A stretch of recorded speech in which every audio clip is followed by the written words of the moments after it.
de Cristo Jesús y nuestro hermano Sóstenes, a la iglesia de Dios que está en Corinto, a los que han sido santificados en Cristo Jesús y llamados a ser su santo pueblo, junto con todos los que en todas partes invocan el nombre de nuestro Señor Jesucristo. Señor de ellos y de nosotros, que Dios nuestro Padre y el Señor Jesucristo les concedan gracia y paz. Siempre doy gracias a Dios por ustedes, pues Él, el Señor Jesucristo, les ha dado su gracia. Unidos a Cristo, ustedes se han llenado de toda riqueza, tanto en palabra como en conocimiento. Así se ha confirmado en ustedes nuestro testimonio acerca de Cristo, de modo que no les falta ningún don espiritual, mientras esperan con ansias que se manifieste nuestro Señor Jesucristo.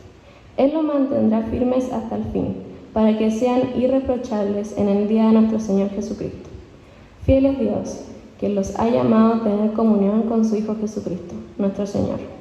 Les suplico, hermanos, en el nombre de nuestro Señor Jesucristo, que todos vivan en armonía y que no haya divisiones entre ustedes, sino que se mantengan unidos en un mismo pensar y en un mismo propósito. Digo esto, hermanos míos, porque algunos de la familia de Cloé me han informado que hay rivalidades entre ustedes.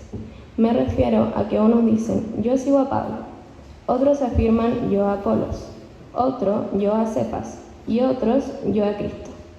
¿Cómo está dividido Cristo? ¿Acaso Pablo fue crucificado por ustedes, o es que fueron bautizados en el nombre de Pablo? Gracias a Dios que no bauticé a ninguno de ustedes, excepto a Crispo y a Gayo, de modo que nadie puede decir que fue bautizado en mi nombre. Bueno, también bauticé a la familia de Estefanas. Fuera de esto, no recuerdo haber bautizado a ningún otro, pues Cristo no me envió a bautizar, sino a predicar el Evangelio, y eso sin discursos de sabiduría humana, para que la cruz de Cristo no perdiera su eficacia. Hermanos, esta es palabra de Dios. Los invito a orar. Padre bueno, queremos escuchar tu voz y queremos ser transformados por lo que escuchemos hoy, para que tú seas glorificado, para que nuestra manera de vivir refleje quién tú eres. Ayúdanos a todos a poner mucha atención y a no hacer oídos sordos a lo que tú nos quieres corregir. Ayúdanos a aplicarlo a nuestras vidas. Te lo pido en nombre de tu Hijo Jesús. Amén. Hoy comenzamos una nueva serie. ¿Les gustó la serie del verano, no? La serie de sermones, no la serie que vieron en Netflix. Estuvimos todo el verano hablando sobre la oración y personalmente lo disfruté. Disfruté aprender más y profundizar y seguir reflexionando sobre cómo orar y la importancia de orar. Pero hoy comenzamos una nueva serie basada en la primera carta de Pablo a los Corintios, donde ellos son fuertemente corregidos. O sea, la tarea que vamos a enfrentar ahora no es sencilla. Vamos a ver una carta que es dura, pero a la vez muy amorosa. Una carta que fue escrita a los Corintios por quien plantó originalmente la iglesia ahí, como vimos el año pasado en Hechos 18. Resulta que esta iglesia, durante la ausencia de Pablo, se descarriló. Así que lo que está haciendo Pablo con esta carta es un intento de resolver los problemas que le plantearon en una carta que le mandaron a él. O también de resolver los problemas que él se enteró por otras personas, problemas que esa iglesia estaba teniendo. Su idea era traerlos de vuelta a sus enseñanzas y así protegerlos y salvarlos de continuar con sus malas prácticas. Así que a medida que vayamos avanzando con los sermones, es importante que tengamos presente el contexto de esta iglesia, no de nosotros, sino de la iglesia en Corinto. Primero, no soy geógrafo, ¿ya? Pero tampoco soy profesor de historia, pero he leído que era una ciudad-puerto. Realmente funcionaba como una conexión entre dos mares. así como el canal de Panamá. Pero lo interesante es que no tenían un canal, sino que levantaban los barcos y los cruzaban por en medio de la ciudad por unas carreteras especiales y los depositaban en el mar de al lado. En el siglo XIX construyeron un canal que conectaba estos dos mares. Pero entonces, como era un puerto, su actividad comercial era muy importante. Pero también, como era un puerto, había mucha prostitución disponible para los viajeros. También, como era un pueblo, su población era multiétnica. Era muy cosmopolita. Y era principalmente conformada por romanos libres. Para ellos el objetivo principal y por el cual estaban en esa ciudad y les gustaba estar ahí era subir en la escalera social. También su Alan, habla bien. Ya. Su multiculturalidad también se veía reflejada en la presencia de diferentes religiones. Venía gente de todos lados con sus propias religiones, pero la religión oficial era el culto al emperador y a los dioses griegos. Todo ese contexto resultaba ser la corriente contra la cual los cristianos debían nadar y por la cual, como vamos a ir viendo en la carta, ellos parecían estar siendo arrastrados por esa corriente cultural, por sus costumbres, por su manera de ver el mundo, por la cual fueron enseñados. Así que Pablo inicia esta carta como lo haría cualquier persona de la época, pero a la vez marca la diferencia en su saludo y da un golpe de autoridad sobre la mesa, diciendo, verso 1, y se acabó la vida. Eventualmente iba a pasar esto, así que Alejandro me va a ir ayudando. Verso 1, les dice, yo, Pablo, soy apóstol, un enviado especial, un representante oficial de Jesucristo. Ese es el golpe de autoridad que hace. Y aunque destaca su autoridad, no lo hace remarcando su autoridad propia, sino diciendo que fue llamado por la voluntad de Dios, quien sí tiene toda la autoridad. De esta forma, lo que Pablo está escribiendo es bajo la autoridad de Dios y en su nombre. Dicho de otra forma, esta carta a los Corintios es palabra de Dios para ellos. Y ya en el saludo, Pablo, junto con Sóstenes, procuran dejarle claro a la iglesia de Corinto quiénes son. Y se dirige a ellos como los que han sido santificados. Verso 2. Le está diciendo a ustedes que ya son santos, que ya han sido apartados para ser el pueblo especial de Dios. Les escribo estas cosas para corregirlos, para que puedan vivir lo que son, lo que ya son santos. Miren qué interesante, que a pesar de todo lo que tiene que corregirles,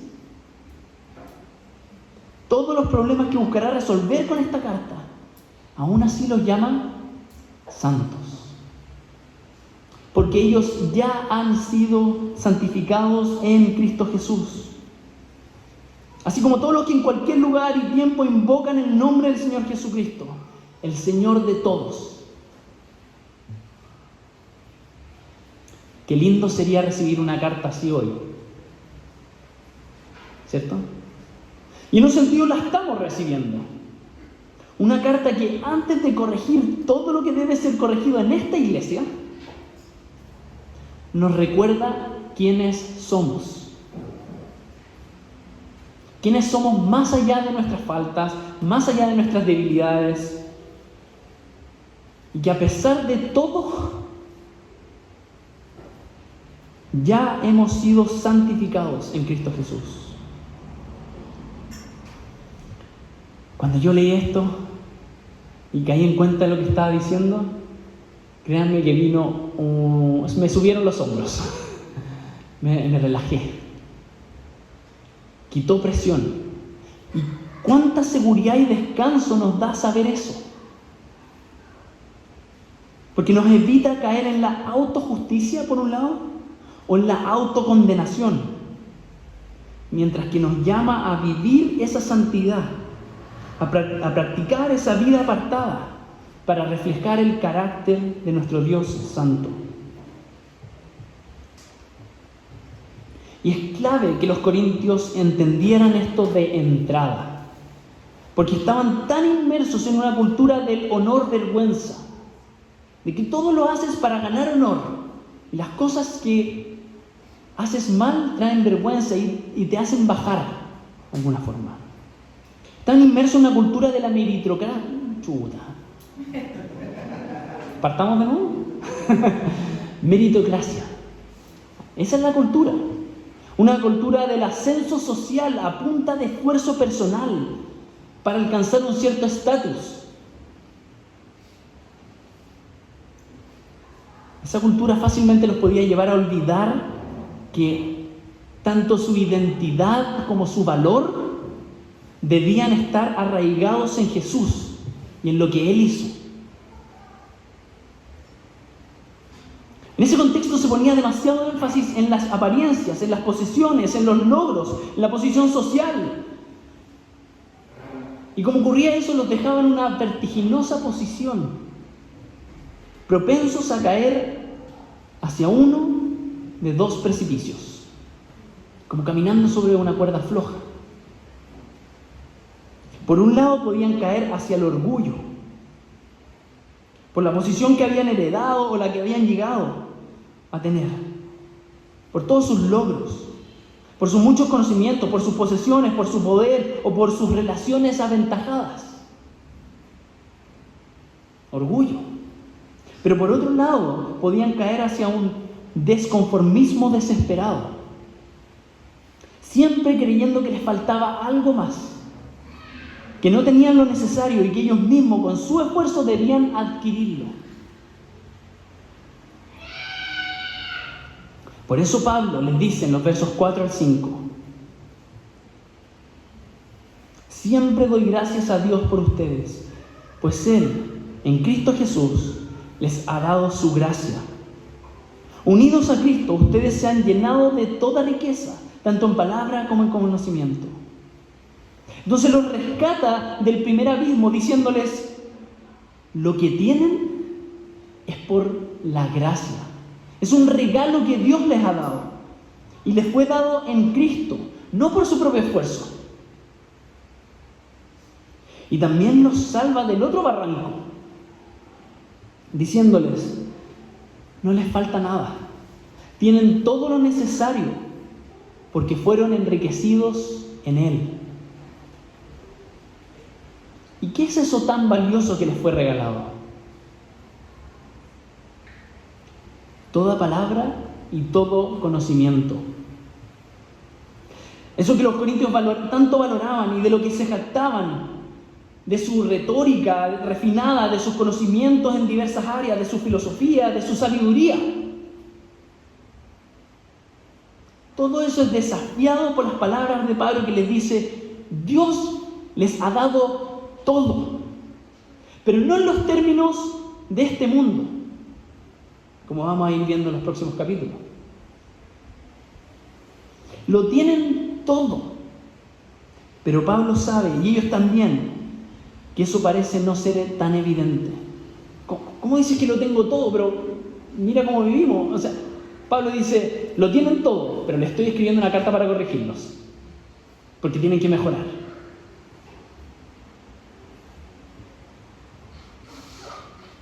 Aún tienen problemas, aún hay conflictos, y pareciera que algo les falta para estar completos. Y sí, tienen todo lo necesario. Miren el verso 7. Nada les falta en ningún don, dice, mientras esperan la revelación de Jesucristo, donde finalmente, verso 8, serán confirmados por Él, serán confirmados como irreprensibles. Así que lo que tienen, no es que estén completos ya, pero lo que tienen es suficiente, es para avanzar hacia la promesa, hacia la firme esperanza de que en el día en que Jesucristo se revele como Señor de todo, ellos serán irreprochables. Serán plenos en su identidad como santos. Tienen todas las herramientas para avanzar. Tienen todo lo necesario porque, miren el verso 9. Ahí apareció el verso 8, ¿cierto? Fiel es Dios que los ha llamado a tener comunión con su Hijo Jesucristo nuestro Señor. Ese es el verso 9. Así que pueden estar seguros de que tienen todo lo necesario, pero no por sus méritos, sino por la pura gracia de Dios. Así que no tienen nada de qué jactarse. Y eso rompe con lo que su cultura esperaba, así como rompe con la nuestra, ¿cierto? Sobre todo en una comuna como Ñuñoa, donde fácilmente podemos creer que todo lo que tenemos es producto de nuestro esfuerzo, de que merecemos lo que tenemos porque nosotros luchamos para conseguirlo. Diciendo, he logrado llegar hasta aquí gracias a mí, y quizás gracias a los míos. Porque mi papá y mi mamá me dieron la oportunidad de estudiar, pero yo aproveché eso que me dieron y yo salí adelante. Pero no me quiero quedar ahí tampoco, quiero más. Solemos pensar, o muchos de nuestros vecinos piensan así. Pero también sufrimos el otro extremo. Siempre queremos más. No estoy hablando del querer más positivo. Nunca tenemos suficiente. Y como cristianos, caemos en fijarnos más en lo que nos falta.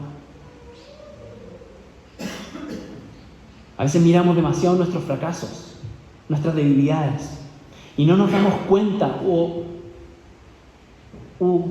olvidamos que Dios nos ha dado todo lo necesario. Ya nos ha dado todo lo necesario. Así que debemos recordar y reconocer de dónde viene lo que tenemos. ¿De dónde vienen las cosas materiales? ¿De dónde vienen nuestras capacidades? ¿De dónde vienen nuestras oportunidades? ¿De dónde viene lo que nos gusta de esta iglesia? ¿De dónde vienen las herramientas que tenemos?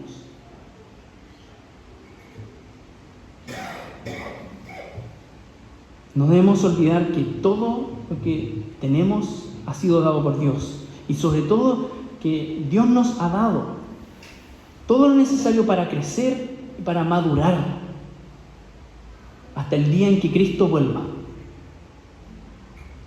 Así que debemos anhelar. Mejor dicho, debemos darle espacio a todo don de Dios y a sus distintas manifestaciones mientras caminamos hacia la madurez. Vamos a estar hablando de esto durante estos meses. Debemos darle espacio a diferentes dones de Dios o dados por Dios. Y todo esto confiando en que llegaremos a la meta. Que sí llegará el día donde podremos disfrutar plenamente de lo que somos, santos en Él. Ahora, al ratificarle su identidad y su valor, como los que ya han sido santificados y los que fueron enriquecidos en Él, Pablo con esto da el puntapié inicial para todo lo que va a decir en la carta. Desde estas ideas los va a llamar a vivir esa santidad, avanzando hacia la madurez con todas las herramientas que Dios les ha dado, siendo ahora conscientes de que no tienen de qué jactarse. Y que ninguno en esa iglesia, ni en esta, ninguno es mayor que otro, sino que todos han recibido estas cosas como un colectivo. Todas las partes han recibido algo de Dios para ser un todo unido. Por eso Pablo en el verso 10 les ruega,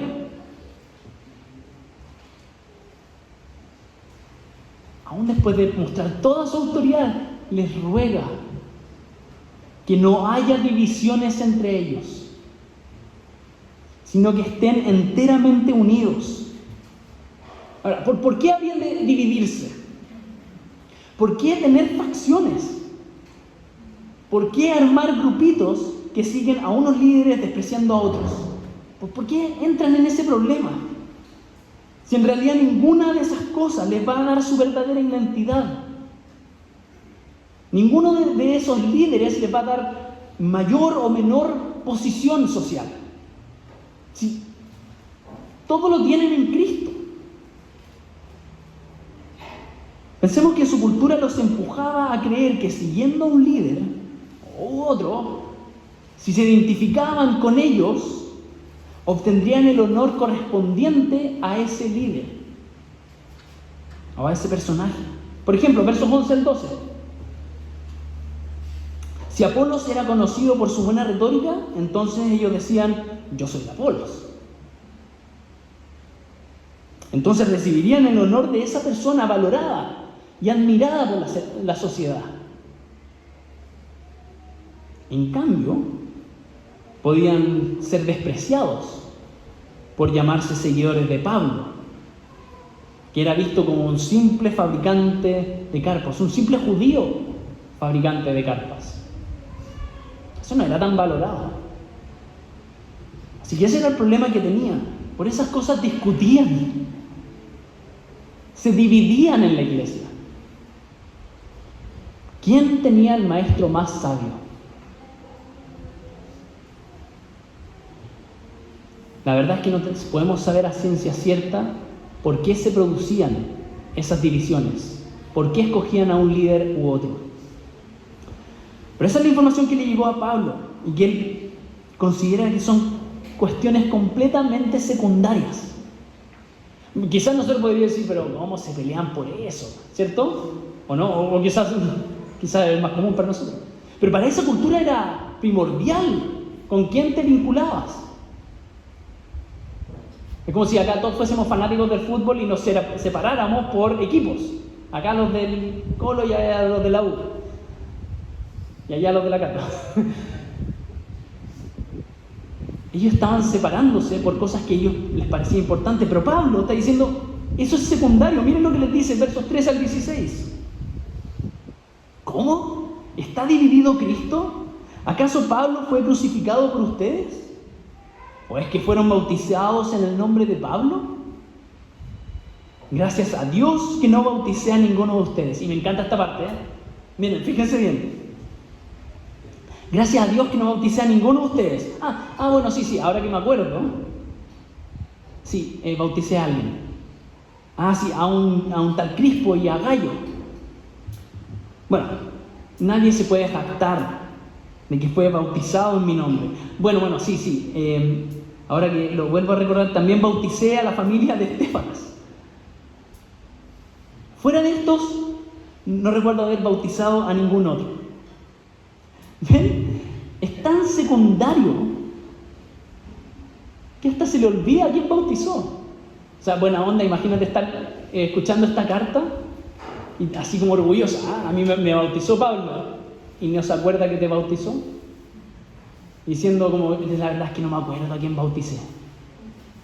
Porque en verdad no era tan importante a quién bautizó, porque ¿qué era lo primario para él? Verso 17. Él fue enviado a predicar el Evangelio. No fue enviado a bautizar. Fue enviado a anunciar las buenas noticias de Jesús y quién es Él y lo que Él ha hecho por todos nosotros. Y lo hizo no con palabras de supuesta sabiduría, no de la forma en que esa cultura valoraba, sino con la cruz de Cristo, con algo despreciable, diciendo que nuestro Salvador es el que murió en la silla eléctrica de la época, como el peor de los criminales. Y no hablaba de otra cosa, sino de la cruz de Cristo. Así que él hablaba de eso, de la cruz, esa cruz que nos mantiene humildes, diciendo, a ti te salvaron, y de esa forma te salvaron. Tú no te salvaste solo, tú no llegaste aquí por tus propios méritos, no eres parte de esta iglesia por lo mucho que tienes para aportar, es porque Cristo murió en una cruz por ti. Y eso quita toda arrogancia de quien la abraza, de quien abraza esa cruz. Eso es lo central. Eso es lo que hace posible que ellos estén enteramente unidos en un mismo sentir y en un mismo parecer, con la misma voluntad y con un mismo pensamiento. ¿Qué es lo que mantiene la unión? Que Cristo es lo esencial, Cristo es lo primordial. Porque Cristo une, porque de Cristo viene su verdadera identidad, como veíamos. Ellos son santos por lo que Cristo hizo, no por lo que el líder hizo por ustedes. De Cristo viene la verdadera esperanza, la verdadera riqueza. Así que no hay motivos para estar divididos, porque toda la iglesia es una en Él. Y qué importante que ellos, como también nosotros, seamos corregidos amorosa, pero severamente en esto. Porque la falta de unidad ha sido y es nuestro peor testimonio frente al mundo. O uno de nuestros peores testimonios frente al mundo. A nivel mundial estamos tan divididos por denominaciones, liderazgos, opiniones, interpretaciones, filosofías de ministerio, formas de hacer iglesia, intolerancias, clasismo, racismo. Pero no hay que mirar tan lejos, la verdad. Nosotros, que como iglesia local tenemos en nuestra visión el ser una gran familia en Cristo, corremos el riesgo, sobre todo en la etapa en la que estamos, corremos el riesgo de romper esa preciada unidad, de simplemente decir que somos familia y vivir como otra cosa, o vivir como una familia disfuncional. ¿Por qué digo que en esta etapa en especial? Porque ya somos más diversos, de muchas formas. Podemos caer en divisiones por formas, maneras de hacer las cosas, por gustos, por afinidades, por edades, por clases, por vínculos de liderazgo. Y en verdad felicito la tarea que hizo el pastor Juan Esteban, obispo ahora, de dejar una iglesia unida y que no lo siga él. Pero creo que puede pasar, que van a empezar a conocer mis falencias, si no las conocen ya, mis debilidades, y pueden empezar las comparaciones. O pueden empezar las comparaciones entre personas del concilio, o este concilio con el anterior, o el equipo pastoral, qué sé yo. Comparaciones. Empiezan a formar los grupitos. Déjenme decir que yo no quiero ser parte de eso. No quiero aportar a eso. Debemos cuidarnos. Por eso esta corrección de Pablo no deja de ser atingente para nosotros. Ya sea previniéndonos o derechamente enderezándonos en nuestro andar. Así que, para no perder esa unidad, recordemos siempre, ¿quiénes somos? Somos santificados en Cristo. Ya somos santos por lo que Él hizo. ¿Qué poseemos? ¿Qué nos da valor? ¿Qué tenemos a nuestra disposición? Tenemos todo lo necesario para seguir creciendo a la imagen de Cristo. ¿Y qué nos une? Cristo nos une, su Evangelio. Todo lo demás es secundario. Oremos.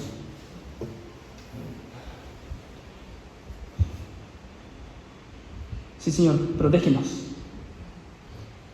Haz que esta corrección de Pablo a los Corintios sea también para nosotros.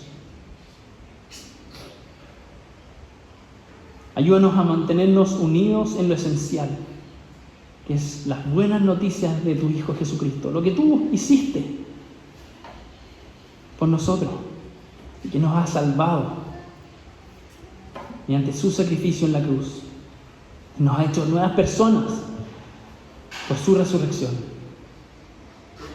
Por favor, Señor, no permitas que nos enorgullezcamos por cualquier cosa que se nos venga a la mente, ni que tampoco caigamos en la autocondenación, sino recuérdanos siempre quiénes somos en ti,